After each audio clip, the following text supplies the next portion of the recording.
So it's here again, tier list time. Today we're doing a natural wonder tier list for Civilization 6. I've never done a natural wonder tier list. I've been meaning to for a while. It's one of the ones that's just been on my list forever to do. So this one isn't going to be as thorough or thought out as the Civ tier list or the city-state tier list. This one's going to be kind of just based on my gut feel of how I feel about it, which wonders I'd rather have in my games, depending on who, like almost anybody who I'd play, and more or less the types of areas that they spawn. So outside of that, let's jump into it. Quick disclaimer, I play Civilization 6 on single player on Deity. Some of these may make more sense in multiplayer games. Some of them make more sense in CPL games. Some of them might make more sense if you're not playing on Deity. So quick disclaimer there, that's all I play on. That's what I'm basing these rankings off of.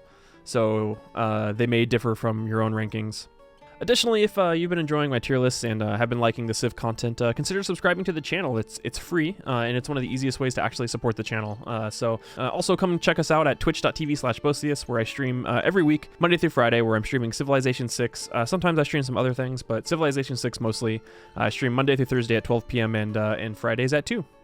And with that being said, let's jump right into the tier list. We're not even going to waste any time here. I'm going to straight jump off with Bermuda Triangle. Bermuda Triangle is one of those wonders that I feel like if you have it, it's amazing, but it's also super high risk, super high reward. So it's one of those wonders where if it spawns next to you and it's actually workable, it's crazy and it's great, but there's also a chance that it spawns in the middle of the ocean and you can't work it at all. With that, I have Bermuda Triangle in C tier.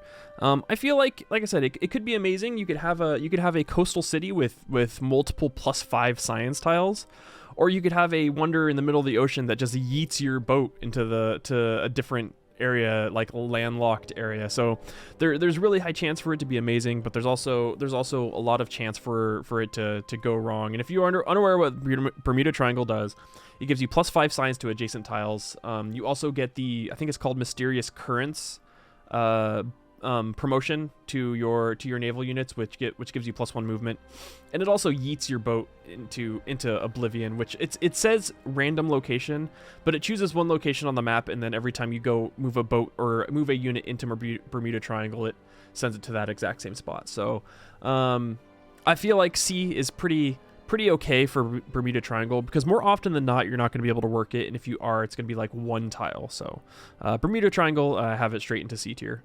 With that, we're going into Chocolate Hills. Chocolate Hills gives you +1 food, +2 production, and +1 science on a wonder tile. It's a pretty decent wonder. It is one of those ones that you really... It's 4 tiles, and it's one of those ones where it's nice to have, especially in the early game, but as the game gets later on, it becomes less impactful. But I still have it up in B tier. I still think it's a pretty decent wonder, just because that extra production and extra science is super nice to have early on. It's like I said, it's nothing game breaking, but it's just a decent wonder to have. So Chocolate Hills up in B tier. Moving on to the Cliffs of Dover, the memes of Dover. Cliffs of Dover, they got buffed in the final patch, where now the cliffs have 3 gold, 3 culture, and +2 food on wonder tiles. Additionally, it does give you +4 appeal to surrounding tiles, whereas most wonders only give you +2. So it is buffed a bit, but even then, even with the buff, I still have it down in D tier. It's still not that great. I'd rather have a different wonder in my games. Maybe you could preserve cliffs, and that makes it useful. But I don't know. I feel like cliffs, because the reason why I devalue cliffs, and a lot of people still devalue cliffs even with the buff, is because it's on a coast.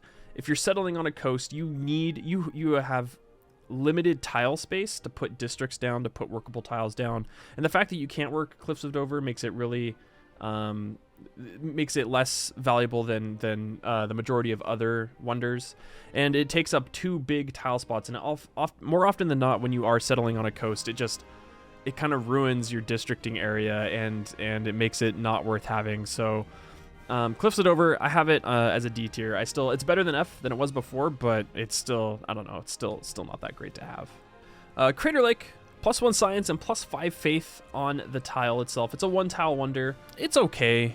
I don't know. I feel like Crater Lake is one of those ones that I see that I'm just like not excited to, not that excited to settle it. It's just really like the +5 faith is pretty cool, but considering the fact that it's only +1 science and +5 faith, and you don't get any like growth or production, it's not like the surrounding tiles, just on that specific tile, kind of makes it where even in the early game, I don't want to work it. I'd rather work a food and production tile to get my cities out faster.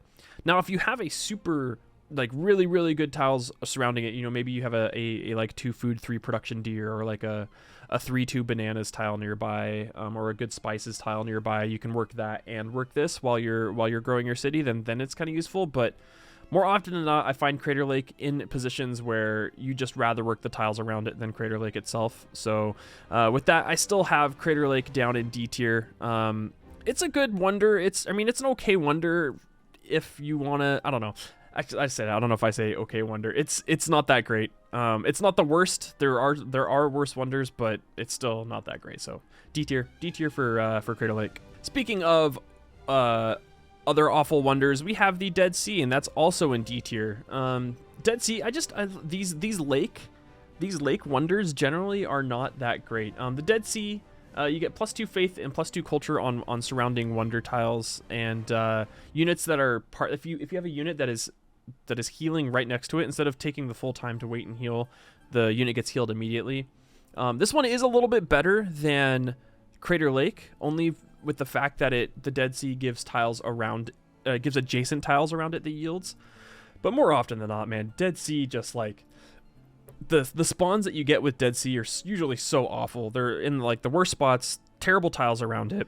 You know, you'll have a plains tile, so you have a plains tile with +1 food, +1 production, and you know, the 2 faith and 2 culture. It's just, I don't know. Dead Sea generally doesn't spawn in areas where you want to work it.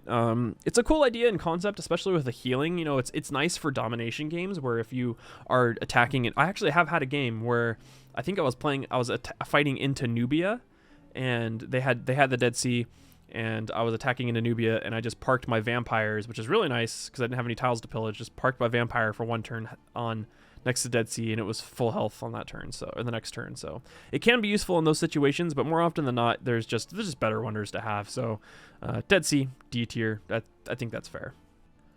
All right, so I was muted here, sorry, but you should be able to. I mean, this will be fine. Anyways, what I was saying with the Delicate Arch here, I'm basically describing that all desert tiles in general, all desert wonders in general, are going to be lower on the tier list just because of them spawning in the desert. Unless you're playing as Mansa Musa or Nubia, you're really not going to be able to work them that often. And if you are, the yields that you're going to get from them aren't going to typically be that great. So it's just definitely one of those, I take that into consideration. And the same with the Delicate Arch here. Even though you get +2 faith and +1 gold, it's still a C tier wonder. It's pretty decent. It's not a terrible wonder. But it's just definitely one of those ones where, because it's in the desert, it just doesn't, I don't know. I don't think it's that great. I think it's okay, but it's not amazing. The fact that it is 1 tile though does help it a bit, especially when it comes to comes to desert tiles. The +2 faith I'll take in the beginning of the game. The gold is whatever, but the +2 faith is nice. Now, if you're playing like Mansa Musa or Nubia, obviously this is a really nice wonder to have by, especially as Mansa Musa, because you can drop a holy site next to it and get some pretty good adjacencies. But I don't know. I think C tier is pretty fair. There's arguments that it could be in D tier based on the fact that it's a desert wonder, but I'm sticking here with C tier. Another one, sorry, I was muted on this one too. I don't know why I muted, but I just muted on these two. This is the Eye of Sahara, and this is just a straight F tier wonder. I think this wonder is super bad when it comes to the desert. +2 production and +1 science for a desert wonder. Now, eventually you do reach the fact that it does +1 production and +3 science in the atomic era, but if you're playing on Deity and you're trying to the sub 200 every game like I do, you're usually winning by the modern era, maybe the beginning of the atomic era, so it doesn't necessarily matter. So with this one, the Eye of Sahara, I don't know. I just don't think it's that great. The +2 production and +1 science, if you're, the way it spawns too, it's a 3 tile natural wonder, so it's on top of the tile. It's not even, you can't even work the yields. So if you have a civ like Mansa Musa or Nubia, you generally, you can't place like a Nubian pyramid on next to the Eye of Sahara. So it's just, I don't know. It's one of those wonders that I don't think is great at all. I think it's the worst desert wonder by far, and I don't know. I just don't think that it's that good.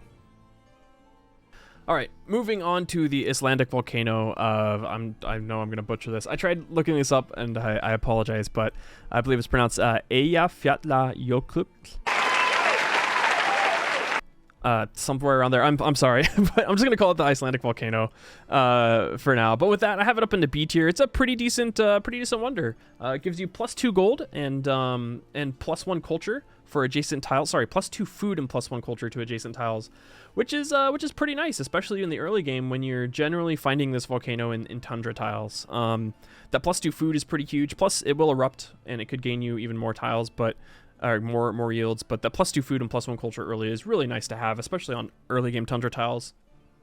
Playing as Peter, playing as Canada, even if you're playing as someone else and you have a tundra spawn nearby and you have that wonder, it definitely helps out with the growth of the city. So I have that up into B tier. It's a pretty decent wonder, and I think that's pretty fair for it.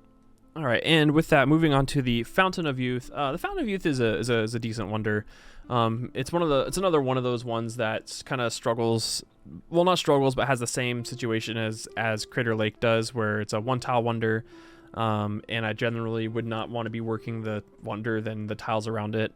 So with Fountain of Youth, I mean, I have it into C tier. I think it's okay. It's better than Crater Lake. Even though Crater Lake does give it +1 faith, you get +1 science and +4 faith from the Fountain of Youth, and you also get the Water of Life ability, which allows your units to heal. They gain +10 healing whenever they're healing. So if the Fountain of Youth didn't have Water of Life, then this would not be higher than Crater Lake. They both give fresh water, which is nice, but if it didn't have the Water of Life ability, then it would be just the same as Crater Lake here. It's useful not only just for domination stuff, but for being defensive too. You know, I've had situations where I've had units with Water of Life ability just fortified right in front of my cities, gaining +10 health every time they heal, and the AI just can't break through them. So C tier, I think C tier is fine. It's not crazy good. It's not like as awful as Crater Lake is. So I think C tier. It's a low C tier for sure, but it's still in there. On to the Galapagos Islands. Galapagos Islands are up in A tier. That's our first A tier here, breaking out of B tier. The Galapagos Islands give you +2 science to adjacent tiles, and it appears as a coast, or appears on the coast. So it ends up being more often than not a pretty good wonder to have. Just 2 free science on top of tiles that you're already going to be working if you're on the coast. For example, there's been a lot of times where I've had +2 science on fish tiles that are next to Galapagos Islands, and so now you have these like 3 food, 1 production, 1 gold, like 2 science tiles, and then throw a harbor in there with a lighthouse, run God of the Sea, and you have some crazy good tiles in your cities. So I think A tier is pretty good for Galapagos. That +2 science is really nice. It is only a few tiles large, the Galapagos Islands are, so there have been instances where I've only gotten like 1 workable Galapagos tile, but more often than not, it's pretty workable, and it's a pretty nice tile to have, or pretty nice wonder to have in your cities. So A tier for Galapagos. On to Giant's Causeway. Giant's Causeway is one of those wonders that there's a lot of these wonders in Civ that are just very peculiar and weird, and if you have them, it's cool, and if you don't, it's not the end of the world. So Giant's Causeway is one of those. It's in C tier. It's another one of those, like, not god-awful wonders. It's nice to have when you have it, especially if you're doing, like, domination type stuff. But initially you gain adjacent tiles from Giant's Causeway, gain +1 culture, which is nice. It's nice to have +1 culture on tiles for free. But the main aspect of this is that all land combat units gain +5 combat strength from an ability called the Spear of, I think that's pronounced like Fionn. But most people pronounce it the Spear of Fionn, but I think it's like Fionn. I think that's pronounced. I don't know. I could be mistaken. Please correct me. But that's nice. It's just +5 extra combat strength, which if you're playing on Deity, that's always nice to have.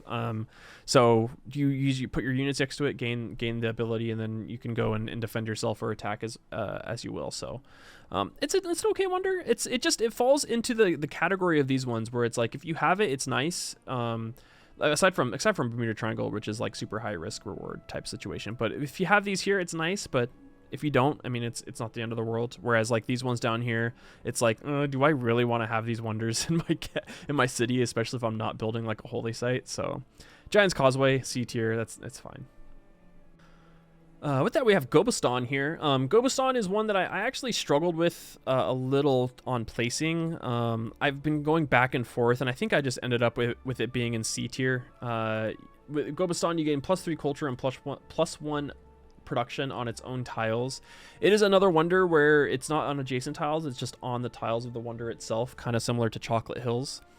And I found, I mean, that's a lot of culture. +3 culture and +1 production is nice, but it comes down to the fact again of what tiles do you want to be working. And I find myself, even when I settle next to these wonders, I find myself not working the tiles on the wonder than the tiles around it, unless there's just no good tiles, right? Even though culture is king in the beginning of the game, having your cities grow, I mean, maybe you start working at pop 3 and then you just gain 3 extra culture. Or maybe you work like 3 turns of this with two tiles working Gobustan to get like a civic in a couple turns. But more often than not, it just falls into the same route of these ones. It's like I just rather be working the tiles around it. So Gobustan, I'm gonna put it into C tier, just because I think that's fair. I think it's just another one of those wonders where it's just like I just don't care about it that much. Great Barrier Reef. Great Barrier Reef is a fantastic wonder. With that, we have our first S tier wonder of the game. It's just like, I don't know, it's so good. You get +3 food and +2 science on the Great Barrier Reef tiles. Now, obviously, it doesn't give like adjacent, it's just on top of the Great Barrier Reef. But it always spawns as a coastal city, or sorry, it always spawns on coast, which means that you're going to be able to work it with a coastal city.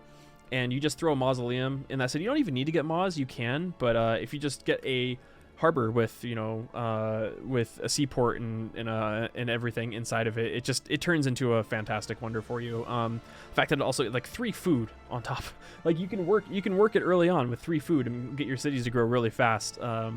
The big thing about it that they changed in the final patch, however, is that it gives adjacency bonuses to campuses, which it did not before, which I always thought was very weird because reefs, like reef tiles did, but the Great Barrier Reef didn't.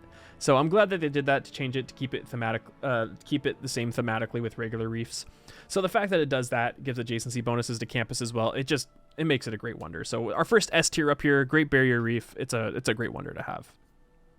All right, Halong Bay, we have a bunch of coastal themed natural wonders here. So Halong Bay, it's another really good wonder. It appears along the coast, like I was stating. It also gives you +3 food, +1 production, +1 culture, and +15 combat strength to defending units in that city. So pretty damn good wonder. I'm gonna give it an A tier, a very, very high A tier, almost S tier. It is almost S tier, but it's I'm gonna put it into A tier. It's like at the tippy top there. The only main reason is because this gives the adjacencies to campuses now. If this didn't, then this would probably take its place. But the fact that it gives gives adjacency bonuses to campuses, and more often than not, you'll find Great Barrier Reef to get a double adjacency bonus on your campus. So with this Halong Bay, it's still a great wonder. Very, very high A tier. And yeah, the +15% combat strength when defending, sorry, not in the city, on that tile is just like, it's really good. So A tier, pretty self-explanatory. Right into Ik-Kil. This is another 1 tile wonder. What it does is it gives you +50% production to wonders and districts around the wonder itself. And just like the other 2 lakes, it does provide fresh water. And with that, I have Ik-Kil up into A tier. I think it's a great wonder. It's one of those wonders where if it spawns next to you, actually, for example, my Japan OCC game, I did an OCC, which stands for One City Challenge, as Japan, and I did a science space race with Japan. And it was one of the best wonders you could have had there. Gave us really fast districts, really fast wonders adjacent to it. So it's just a great wonder to have. So A tier, it's pretty self-explanatory. Half price, or basically half cost districts and wonders when you are building them, which is pretty nice to have. All right, Lake Retba. It's another one of those wonders that just you think it would be good just based off of the description at first glance, but it's I don't know. I find it pretty awful. I have it down into F tier. It's another F tier wonder. It does provide you +2 culture, gold, and +1 production on the tiles. The thing is, it appears as a lake, but it does not provide fresh water. What? Why doesn't it provide fresh water? It makes no sense. I mean, I understand because of like the actual lake itself, but you know, in real life, but it just feels weird that it doesn't provide fresh water, and it just instantly demotes it compared to even Crater Lake. It is, and once again, it's another one of those wonders where the tiles appear on the wonder itself, and you generally rather be working the tiles around it. I mean, +2 production and +2 culture is pretty nice, but I don't know. I find Lake Retba to be pretty bad, especially in the where you generally find it spawning. So I have it into F tier. If it provided fresh water, even though like thematically it makes sense that it doesn't, but if it did, it would be probably D tier. But I don't know. I find it. I usually hate having it as a wonder. All right. Lysefjord. This wonder, it's another pretty bad wonder. It's straight into F tier.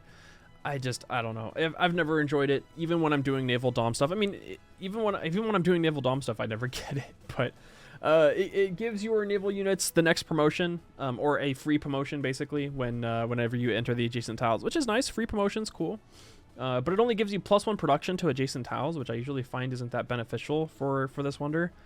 I mean, production's always nice, but I don't know. I've always found it super underwhelming. At least give it combat strength. But an extra promotion, it's like, it's whatever. I mean, I guess it is basically a free terracotta army for your navy.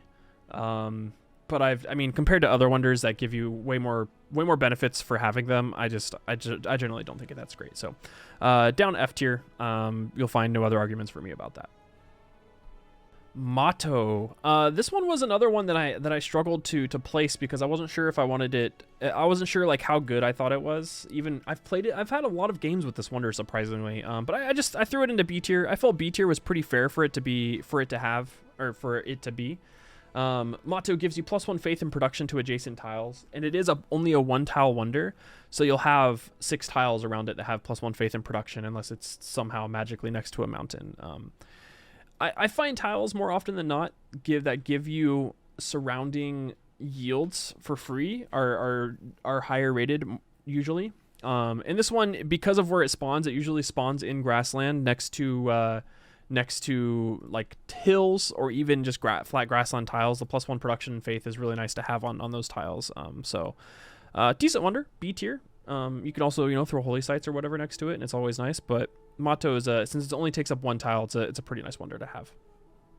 The Matterhorn.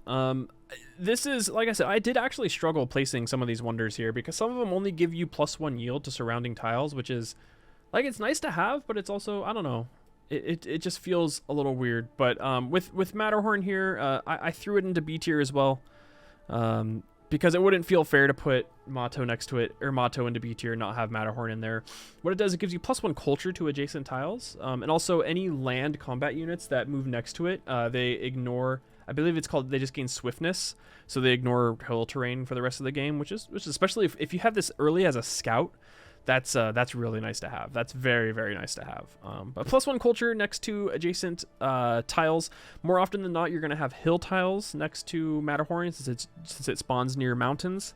So having mountain or having hill tiles, especially grassland hills, gaining +1 culture, those are going to be tiles that you're going to be working or at least putting into mines. So pretty decent spawn chances for Matterhorn when it comes to, or like location wise. So B tier for Matterhorn. It's not like crazy good, but it's still a decent wonder. At least better than when it comes to the adjacent tiles of say like Delicate Arch, for example. And with Mount Everest, you would think it would be up into B tier, but I actually also have that. I also have this one down into C tier, surprisingly. It does the same thing as Matterhorn does, but it gives you +1 faith to adjacent tiles.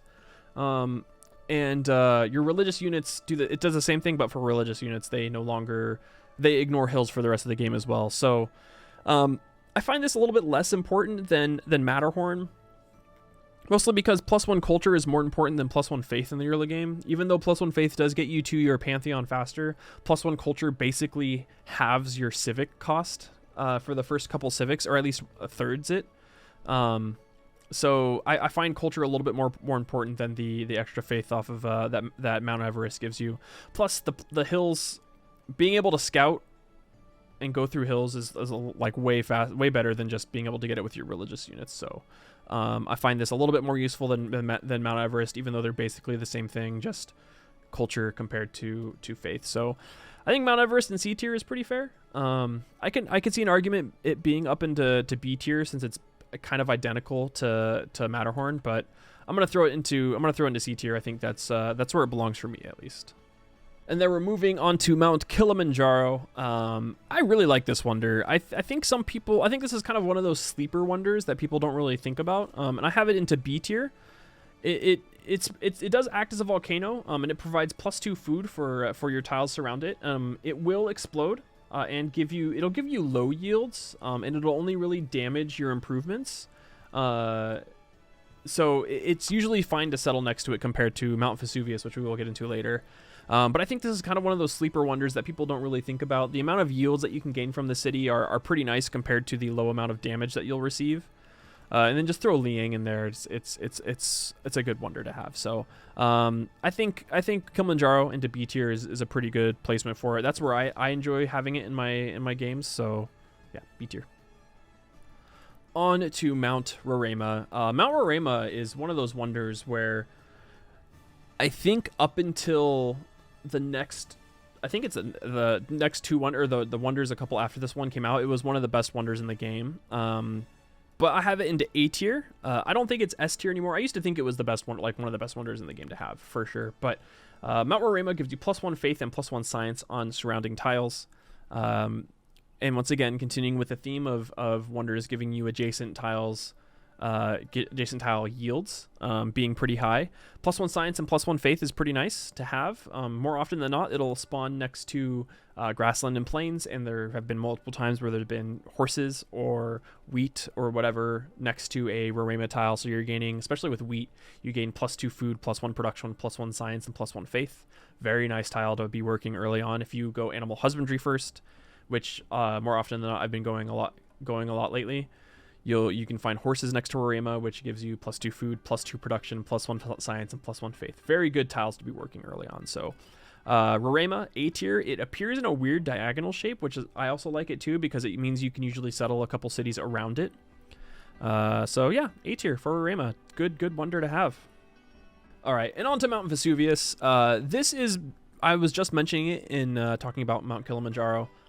It is in the same boat as Mount Kilimanjaro, except it gives you +1 production instead of the +2 food that Kilimanjaro does. I'm going to put it into C tier. The main reason is because whenever Vesuvius explodes, you lose population in your cities, and there are multiple. There's been times where you can lose a lot of population, and on Deity that hurts a lot, especially in like culture games. With Kilimanjaro, you can throw Liang in there. You're generally not going to be losing population, and you're just going to have your improvements in districts pillaged. So you don't need to worry about loss of life. That you can just, if you have Liang in there and you have reinforced materials, you have a great city with with Kilimanjaro.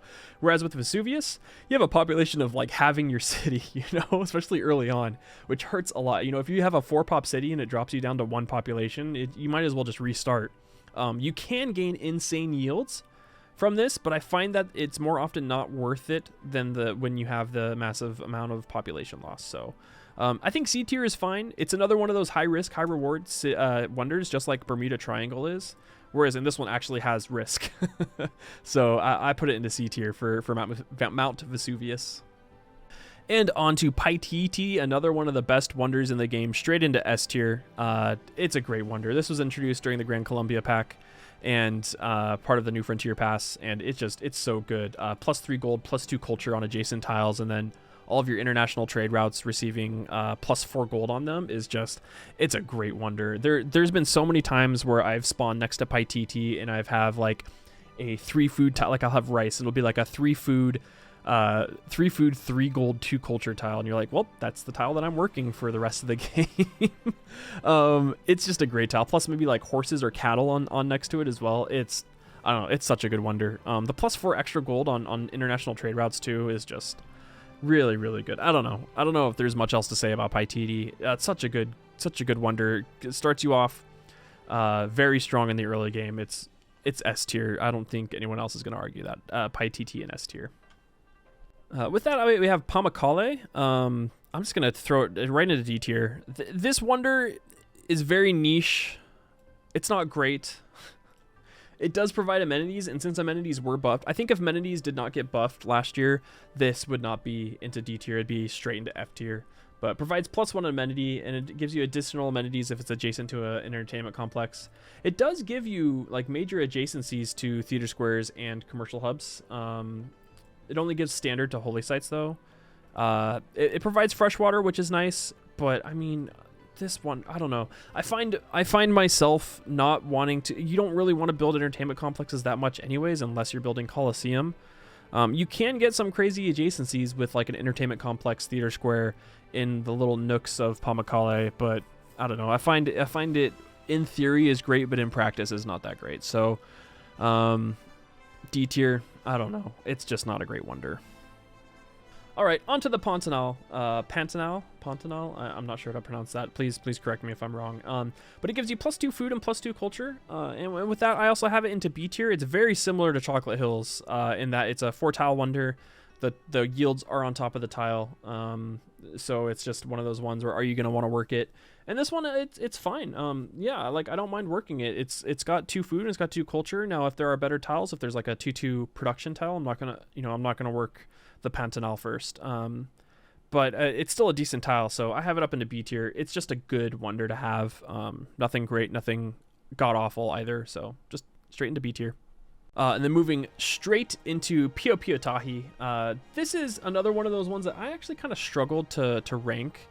And so I ran a couple of test games with it, and I found that it actually was a really nice wonder to have. So I'm putting it up into A tier.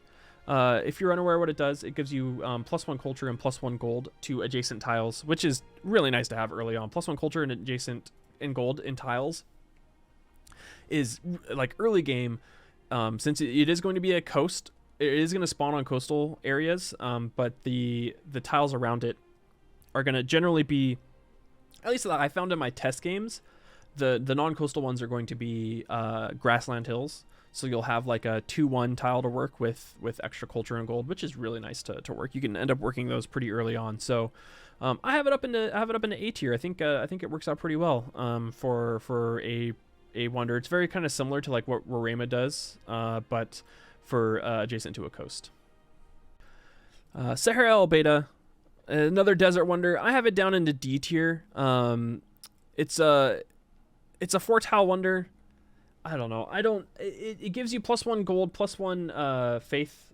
So sorry, what am I saying? +1 science, +1 culture, +4 gold early on. But in desert tiles, I don't know if I find that.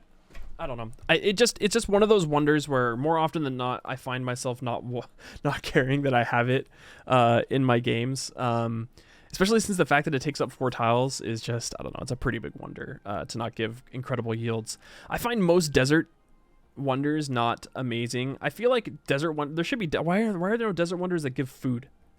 That doesn't make any sense. There should be a desert wonder that gives food, right? So the fact that these are giving like science and gold and like production and stuff like that, when you could just, I mean, I guess the point is to get Petra, but on top of that, it's just, I don't know, there's no incentive for me to really care about Sahara el Beyda. So I think D tier is fine. There's an argument that it could be, better than Delicate Arch. But if I'm working Delicate Arch early on, I'd rather just get that extra faith from it than the yields from Sahara el Beyda. So that's my thinking.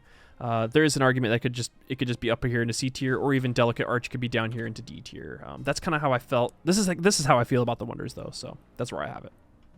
And then on to Torres, which is, I love Torres. I think it's a fantastic wonder. It doubles the yields of all of the adjacent tiles. And there's been so many games where I've had +4 food, +3 production tiles based off of Torres. So it's going into S tier. There's no way this isn't S tier. I've had like those 2-3 deer tiles. Like I said, like +4 food, +6 production, like, come on. Next to Torres, it's a great wonder. Generally, you'll want to just work the tiles until they're no longer useful, and maybe throw a holy site next to them.